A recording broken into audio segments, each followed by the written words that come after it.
Hello ನಮಸ್ತೆ. ದೋಸೆ ಸಂಪಳ ಮಿಕ್ಕೊಂಬಿಟ್ಟಿದೆ, ಏನಪ್ಪ ಮಾಡೋದು ಅಂತ ಯೋಚನೆ ಮಾಡುವಾಗ ನನಗೆ ಥಟ್ ಅಂತ ನೆನಪಾಗಿದೆ ಪಡ್ಡು ಮಾಡೋಣ ಅಂತ.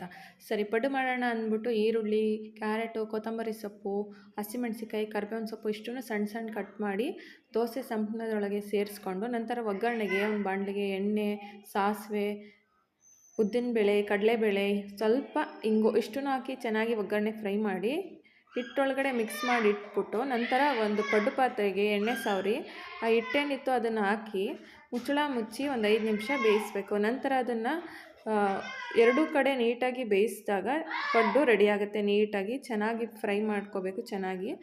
ಅದಕ್ಕೆ ಸಬ್ಸಿಗೆ ಸೊಪ್ಪು ಬೇಕಿದ್ದರೆ ಆ್ಯಡ್ ಮಾಡ್ಕೊಳ್ಳಿ, ಚೆನ್ನಾಗಿರುತ್ತೆ ಟೇಸ್ಟು. ಮಕ್ಕಳು ಇಡ್ಲಿ ಎಲ್ಲ ತಿನ್ನಲ್ಲ ಅನ್ನೋರು ಬೇಕಿದ್ದರೆ ಈ ಥರ ಪಡ್ಡು ಮಾಡಿಕೊಟ್ರೆ ಖುಷಿಯಾಗಿ ತಿಂತಾರೆ. ಈ ಪಡ್ಡುನ ನಾವು ಚಟ್ನಿ ಜೊತೆ ಅಥವಾ ಸಾಸ್ ಈ ಥರ ಯಾವುದ್ರಲ್ಲಾದರೂ ತಿನ್ಬೋದು. ಚೆನ್ನಾಗಿರುತ್ತೆ ಟೇಸ್ಟು. ಒಂದ್ಸಲಿ ಮಾಡಿ, ಮಕ್ಳಿಗೂ ಇಷ್ಟ ಆಗುತ್ತೆ. Thank you.